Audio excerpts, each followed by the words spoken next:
Today, I'm going to teach you how to find the molar mass of barium hydroxide. So to do so, I'm first going to create this little table. Bam! So the first step, I need to write down the elements that I see in the compound. So I see barium, Ba, I see oxygen, and I see hydrogen.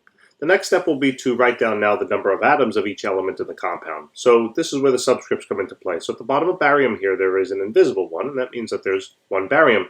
The bottom of oxygen here, there is a 1. However, this oxygen is part of the hydroxide polyatomic anion, and we have 2 of those hydroxides. So if in each single hydroxide there's 1 oxygen, but then you have 2 hydroxides in total, well then you'd have 2 oxygens, right?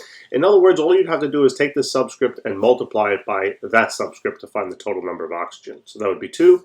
And the same thing for hydrogen. The subscript there is 1, but since it's part of hydroxide, we've got to multiply it by the 2 outside, so that would be 2 hydrogens in total. Then we're going to take those number of atoms, and now we're going to multiply it by the mass of each particular element. That's where the periodic table comes in, so let's take a look. So the periodic table here says that barium has a mass of 137.33.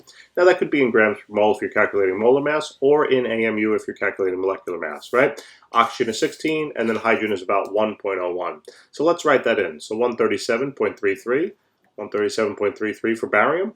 Oxygen was about 16, and then hydrogen is about 1.01. Now all we need to do is then multiply the rows to find the total mass of the element in the compound, right?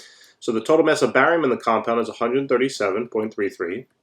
The total mass of oxygen here is about 32, all right? And then the total mass of hydrogen here is about 2.01. Actually 2.02, right? So when we add those this column now together, that will find the total mass of the entire compound. So when you add that together, it's 171.35. Since we're calculating molar mass, the units here are in grams per mole.